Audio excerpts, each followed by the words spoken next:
البتہ سعدی کو اس کے بارے میں بہت تجسس تھا۔ وہ اس کے گاؤں، رہن سہن، رسم و رواج کے بارے میں بہت سوالات کرتی۔ اس کے لیے وہ جیسے پریوں کا دیس تھا، لیکن وہاں کے معاشرے میں عورت کا مقام اسے اداس کر دیتا۔ دوسری طرف وہ اس علاقے کے قدرتی حسن کے متعلق سن کر بہت خوش ہوتی۔ کاش میں بھی ایسی جگہ رہ سکتی۔ وہاں رہنا آسان نہیں ہے سعدی بی بی۔ کیا مطلب؟ وہاں کی زندگی رومانٹک بہت ہے، الہی بخش نے پچھوے حوالے سے کہا۔ وہاں روزگار نہیں ہے، اسی لیے تو ہم لوگ یہاں فٹ پاتھ پر بیٹھنے کو اپنے گھر پر ترجیح دیتے ہیں۔ وہاں کی زندگی یہاں کی زندگی سے زیادہ رومانٹک ہے۔ سعدی کو وہ حوالہ یاد آیا تو وہ شرمندہ ہو گئی۔ تمہیں بری لگی تھی وہ بات؟ نہیں سعدی بی بی، مجھے تو اچھا لگا تھا۔ سعدی بی بی، اگر وہ زندگی آپ خود گزاریں تو کیا آپ کو رومانٹک لگے گی؟ بہت مشکل سوال ہے، شاید میں تمہیں کسی دن اس کا جواب دوں۔ سعدی نے بات کا رخ بدلا۔ اتنا خوبصورت علاقہ ہے، کم سے کم ایک چیز کی تو بچت ہوگی۔ کس چیز کی؟ ہنی مون کی۔ ہنی مون یہ کیا ہوتا ہے؟ سعدی ہنی مون کے متعلق سمجھانے لگی۔ ہمارے ہاں یہ بھی نہیں ہوتا، الہی بخش نے سادگی سے سمجھایا۔ ہمارے ہاں تو میاں بیوی ساتھ بھی نہیں بیٹھتے، خود میں نے اماں ابا کو کبھی ایک ساتھ بیٹھے نہیں دیکھا۔ سعدی حیران ہوئی۔ کیوں بھئی؟ ہمارے ہاں شرم و لحاظ بہت ہے، لحاظ رکھنا پڑتا ہے، ورنہ لوگ بے شرم کہتے ہیں۔ یہ تو کوئی اچھی بات نہیں، میں نے قرآن پاک میں پڑھا ہے کہ میاں بیوی ایک دوسرے کا لباس ہیں، اس سے قریبی کوئی رشتہ ہو ہی نہیں سکتا۔ اس لمحے اسے وہ بہت بے شرم لگی۔ اس کے ذہن میں سعدی کا جو تصور تھا وہ بھی مجروح ہوا، مگر اس نے حوالہ قرآن پاک کا دیا تھا۔ پھر الہی بخش نے کہا، اللہ نے شرم و حیا کو بہت اہمیت دی ہے، اور تنہائی اور محفل کے الگ الگ آداب ہیں۔ میں صرف اس بات پر اعتراض کر رہی ہوں کہ میاں بیوی کا ایک دوسرے سے بات کرنا یا پاس بیٹھنا کوئی بے شرمی نہیں۔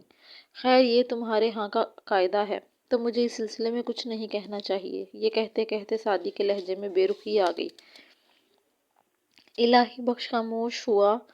اس نے صرف محبت کی تھی۔ اگر سعدی کو پانے کی آرزو کی ہوتی تو کچھ اسے خود سمجھنے اور کچھ سمجھانے کی کوشش بھی کرتا، لیکن وہ جانتا تھا کہ وہ زمین پر کھڑا ہے اور سعدی آسمان پر چمکنے والا چاند ہے جس سے وہ باتیں کر سکتا ہے، لیکن اس تک پہنچ نہیں سکتا، اسے ہاتھ بڑھا کر چھو نہیں سکتا۔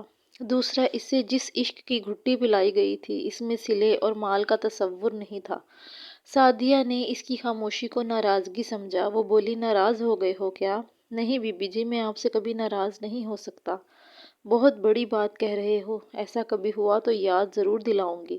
ایسا کبھی نہیں ہوگا سعدی بی بی، الہی بخش نے بہت اعتماد سے کہا۔ چلو دیکھیں گے۔ سعدی نے پھر پوچھا کہ تمہاری بیوی بھی تمہارے ساتھ ایسے ہی رہے گی جیسا تم لوگوں کا قاعدہ ہے؟ جی سعدی بی بی، آدمی اپنے ہاں کے رواج تو نہیں توڑ سکتا، اور اگر تمہاری شادی کسی شہری لڑکے سے ہو گئی تو؟ الہی بخش کی نظریں بے ساختہ اٹھیں۔ اس نے بیک ویو مرر میں دیکھا، سعدی اسی کی طرف دیکھ رہی تھی۔ دونوں کی نظریں ملی، پھر الہی بخش سامنے دیکھنے لگا۔ تم نے جواب نہیں دیا۔ یہ کیسے ہو سکتا ہے سعدی بی بی؟ ہو کیوں نہیں سکتا؟ کہتے ہیں جوڑے آسمانوں پر بنتے ہیں۔ وہ تو ٹھیک ہے، پر میرے ساتھ ایسا نہیں ہوگا۔ بس میرا دل کہتا ہے کہ میرے ساتھ ایسا نہیں ہوگا۔ فرض کرو اگر ایسا ہو گیا، پھر اس لڑکی کو میرے لیے دیہاتی بننا ہوگا، حالانکہ تمہیں اس کی خاطر شہری بن جانا چاہیے۔ سعدی نے کہا، سوچتی ہوں تم شہری بن کر کیسے لگو گے؟ کیسا بھی نہیں لگوں گا، اس لیے بنوں گا ہی نہیں۔ الہی بخش نے بریک لگاتے ہوئے کہا۔ گاڑی کالج کے گیٹ کے آگے رکی۔ خدا حافظ سعدی بی بی۔ الہی بخش موجودہ وقت کا تقابل اس وقت سے کرتا جب اس نے سعدی کو دیکھا تھا۔ اس سے ملا نہیں تھا تو اسے محسوس ہوا کہ وہ بڑے خسارے میں ہے۔ اب سعدی اس کی نظروں کے سامنے بہت قریب ہوتی، مگر اب وہ سرشاری کی کیفیت نہیں تھی جس میں اسے کچھ بھی یاد نہیں رہتا تھا، جس میں بھوک پیاس کا احساس بھی مٹ جاتا تھا، کوئی تکلیف نہیں رہتی تھی۔ وہ خوش رہتا تھا، خوش اور مست و بے خود۔ اب اس کی سمجھ میں آ رہا تھا کہ قربت محبت کو کم کر دیتی ہے۔ محبوب نظروں کے سامنے نہ ہو تو اس کا تصور بڑا ہوتا ہے، اس میں خوبیاں ہی خوبیاں ہوتی ہیں، اس کی خامیوں کا علم نہیں ہوتا۔ محبوب کا مرتبہ بلند ہی رہتا ہے۔ تو کیا سعدی کا مرتبہ کم ہو گیا ہے؟ اس نے سوچا۔ سعدی کا مرتبہ کم تو نہیں ہوا تھا، ہاں البتہ پہلے وہ عام انسان نہیں لگتی تھی، جیسے کوئی خاص ہستی ہو۔ اب وہ ایک لڑکی تھی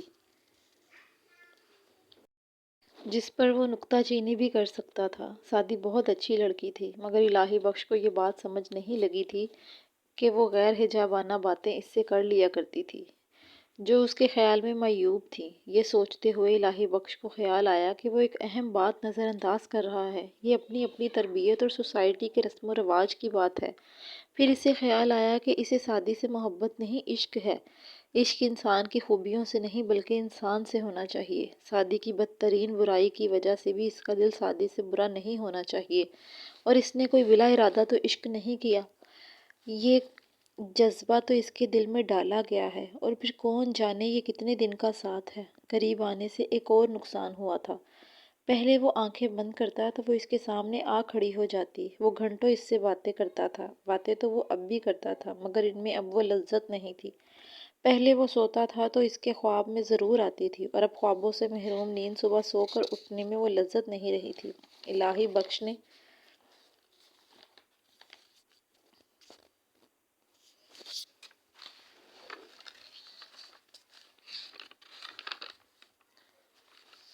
خود کو ملامت کیا۔ اسے تو وہ ملا تھا جو اس کے خواب و خیال میں بھی نہیں تھا۔ اس کے وجود میں شکر گزاری موج در موج امڑنے لگی۔ اتنے عرصے میں اس نے پہلی بار وہ سرشاری محسوس کی جو اس کا معمول تھی۔ اس روز سادی کسی گہری سوچ میں ڈوبی ہوئی تھی اور بہت چپ بھی تھی۔ الہی بخش کا دل پریشان ہوا۔ اچانک سعدیہ نے اسے پکارا، الہی بخش ایک بات پوچھوں، سچ سچ بتاؤ گے؟ سادی بی بی، میں کبھی جھوٹ نہیں بولتا، لیکن کبھی کبھی جھوٹ نہ بولنے والے بھی جھوٹ بولنے پر مجبور ہو جاتے ہیں۔ الہی بخش، تم نے کبھی مجھ سے محبت کی ہے؟ میں نسلی عاشق ہوں سادی بی بی۔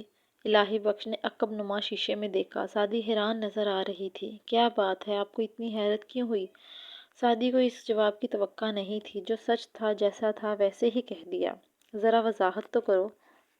ابا بچپن ہی سے مجھے عشق کی تلقین کرتے تھے، لیکن مجھے عشق نہیں ہوا۔ میں عشق سے لڑتا تھا، مجھے عشق برا لگتا تھا۔ سادی حیران نظر آ رہی تھی۔ الہی بخش نے وضاحت کرتے ہوئے اپنی جدی عشق کے بارے میں بتایا۔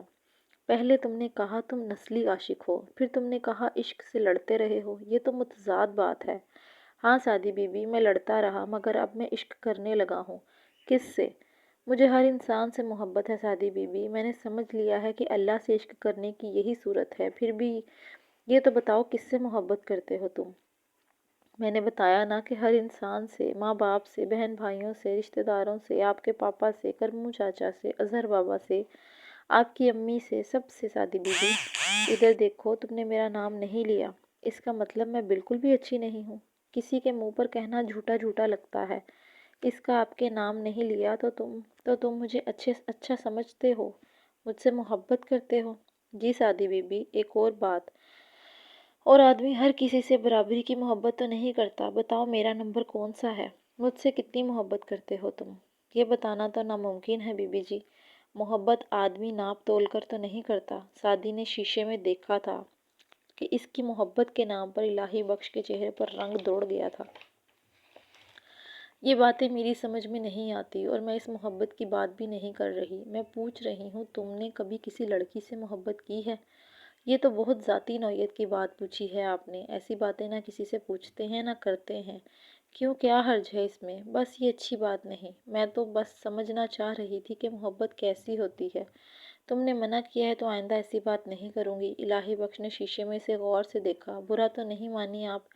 نہیں، غلط بات پر آپ مجھے ٹوک سکتے ہیں، یہ حق میں نے تمہیں دیا ہے۔ الہی بخش حیرت میں ڈوب گیا۔